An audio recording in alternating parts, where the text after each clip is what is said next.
Hello મારા ગુજરાતી ભાઈઓ, સંજીવની યોજના ચેનલમાં તમારું સ્વાગત છે। તો આજે આપણે વાત કરવાનું છે કે રેશન કાર્ડની અંદર 10 નવા એવા કાયદા લાગી ગયા છે।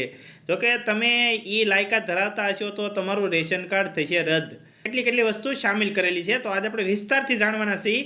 તો તમે મારી વિડીયોમાં નવા હોય તો વિડીયોને લાઇક કરી નાખજો, ચેનલને સબસ્ક્રાઇબ જરૂર કરી નાખજો, જો કે નવા વિડીયો નોટિફિકેશન મળે બધા પહેલાં તમને। તો આપણે જરીક એવી નજર નાખી દઈએ કે એમાં શું વસ્તુ આવી શકે છે। जो कि सरकारी नौकरी, ट्रेक्टर, ट्रेसर, एसी, टीवी, जमीन, कार, जनरेटर, हथियार अने सिटी में तमारे एक मोटो प्लॉट है तो तमे आ रेशन कार्ड नी स्कीम में लाभ गुमावी शको छो। तो चलो आपणे विस्तारथी जोईए। तो रेशन कार्ड में नवा नियमोनो मोटो फेरफार थयो छे। शहरी अने ग्रामीण परिवार माटे पात्रता में मोटो फेरफार थई गयो। એટલે કે જે આપણે શહેરી જીવન છે અને ગ્રામીણ જીવન એમાં જે ગરીબ વર્ગના માણસો છે તો એને માટે બહુ મોટો ફેરફાર થયો છે। તો તમે ગ્રામીણમાં રહો છો કે શહેરમાં રહો છો, નીચે કમેન્ટ જરૂર કરજો।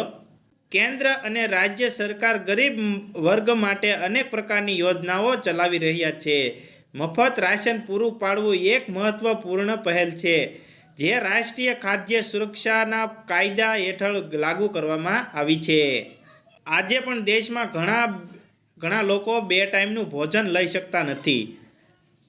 આ યોજનાનો લાભ યોગ્ય લોકો સુધી પહોંચે તે સુનિશ્ચિત કરવા માટે સરકારે શહેરી અને ગ્રામીણ વિસ્તારો માટે અલગ અલગ પાત્રતા માપદંડ નક્કી કર્યો છે। જો કે શહેરમાં કઈ રીતનું તમારે જીવન છે અને એની અંદર જે તમારે જીવનશૈલી છે તો એને પણ માપદંડ કરવામાં આવ્યો છે।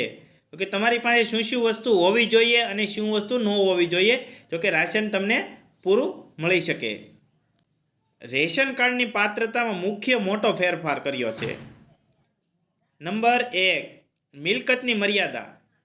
શહેરી વિસ્તારોમાં રહેતા પરિવાર પાસે 100 ચોરસ મીટર અંદાજે 1076 ચોરસ ફૂટ કરતાં વધુ પણ ઘર અથવા પ્લોટ ન હોવો જોઈએ।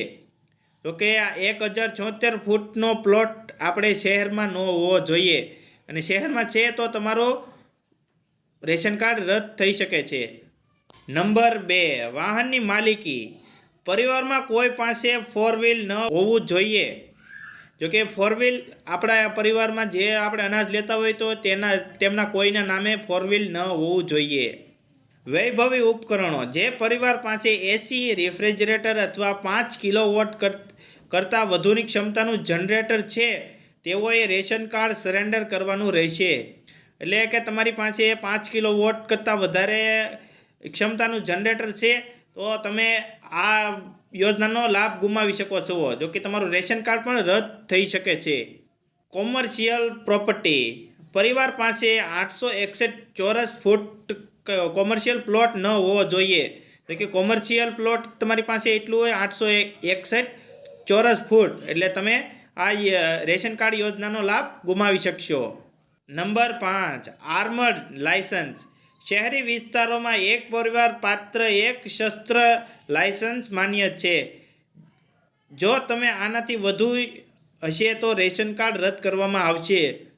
એકથી વધારે હોય તોય તમે આ યોજનાનો લાભ ગુમાવી શકો, રેશન કાર્ડની યોજનાનો લાભ ગુમાવી શકો છો। નંબર 6, વાહન પ્રતિબંધો। એટલે આપણે કયા વાહન હોવા જોઈએ। જે પરિવાર પાસે કાર, ટ્રેક્ટર અથવા હાર્વેસ્ટર છે તો તેઓ રેશન કાર્ડ સરેન્ડર કરવાનું પડશે। એટલે રેશન કાર્ડ તમારે જમા કરાવવું પડશે, જો કે આપણી પાસે કાર, ટ્રેક્ટર અથવા હાર્વેસ્ટર હોય તો। નંબર 7, જનરેટરની મર્યાદા। તો કે તમારી પાસે જનરેટર કવડું હોવું જોઈએ। 5 કિલોવોટ કરતાં વધુ ક્ષમતાના જનરેટર ધરાવતા ગ્રામીણ પરિવાર માટે રેશન કાર્ડ સરેન્ડર કરવાનું રહેશે। જો કે તમારી પાસે 5 કિલોવોટ કરતાં વધારેનું જનરેટર છે તો તમે રેશન કાર્ડની યોજનાનો લાભ ગુમાવી શકો છો। નંબર 8, જમીનની માલિકી। 5 હેક્ટરથી વધુ જમીન ધરાવતા પરિવાર માટે રેશન કાર્ડ માટે પાત્ર નથી। તો કે તમારી પાસે 5 હેક્ટરથી વધુ જમીન છે તો તમે રેશન કાર્ડનો લાભ લેવા મર્યાદિત નથી।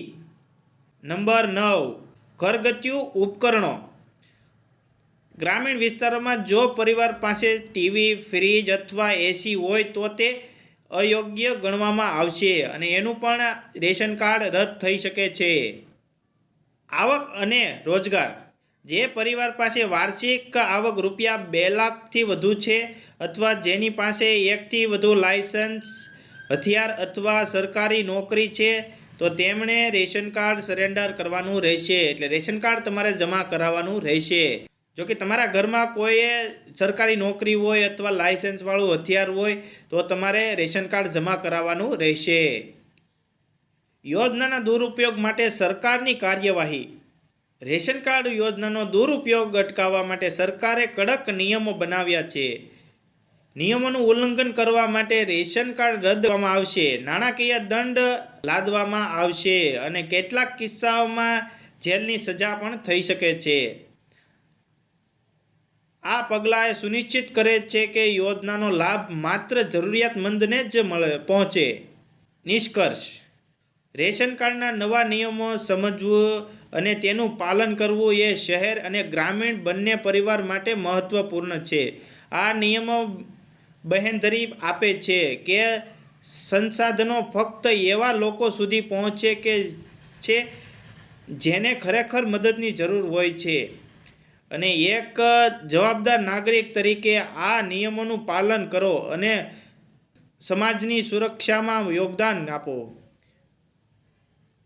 તો બસ આ વિડીયોમાં એટલું જ હતું. તમે મારા વિડીયોમાં નવા હોય તો વિડીયોને લાઇક કરી નાખજો, ચેનલને સબસ્ક્રાઇબ જરૂર કરી નાખજો તો કે આવા નવા વિડીયો નોટિફિકેશન મળે બધા પહેલાં તમને. તો ચાલો મળીએ નવા વિડીયો માટે. ત્યાં સુધી બાય.